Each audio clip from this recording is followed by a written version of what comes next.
apakah juga untuk mempersiapkan Tengku Zafrul ni untuk menggantikan Menteri Besar Selangor. Apakah itu ada kemungkinan-kemungkinannya? Walaupun Menteri Besar Selangor ni tidak ada kekosongan hanya di 2 kementerian, tetapi kita tidak boleh juga menolak, Isyam, kemungkinan-kemungkinan yang akan berlaku kalau sekiranya Menteri Besar Selangor ditarik ke persekutuan, maknanya ada kekosongan.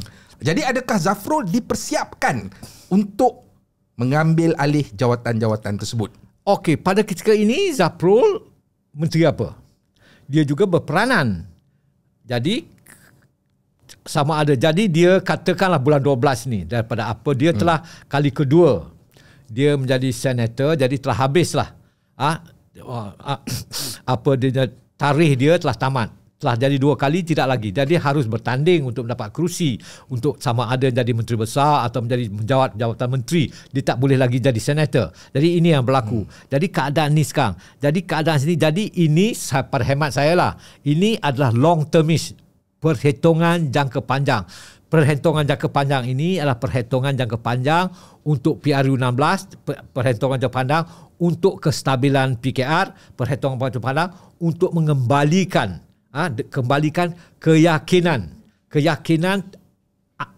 apa tau? Keyakinan golongan-golongan perniaga, para cukong ini. Kerana ketika ini kalau tengok hari itu apabila Donald Trump mengadakan tarif, siapa yang pergi ke Amerika Syarikat? Zafrul yang pergi ke Amerika Syarikat, cuba berbincang dengan pegawai-pegawai administrasi pentadbiran Trump. Walaupun bukan jumpa Trump, tapi walaupun jumpa pegawai-pegawai kecil, tapi sudah cukup untuk imej domestik dilihat bahawa ni Zafrul ini adalah dilihat, dibaca, dan juga dia dilihat sebagai sosok yang mengetahui hal ehwal perniagaan, hal ehwal ekonomi. Ini diperlukan oleh saudara Anwar Ibrahim. Oh, menarik ya. Maknanya persediaan untuk Zafrul ni sudah seperti dirancang lama.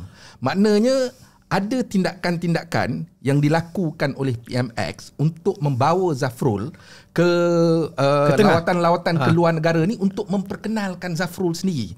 Jadi ini tidak dapat tidak, dia berkait rapat juga dengan pemilihan PKR baru-baru ni. Okey. Macam mana? Adakah pemilihan PKR yang baru-baru ini juga adalah sesuatu yang dirancang? Kalau sekiranya Tengku Zafrul ni, ini ni PMX membawa Tengku Zafrul ni sebelum daripada pemilihan PKR lagi. Jadi adakah ini merupakan satu perancangan jangka panjang yang lama?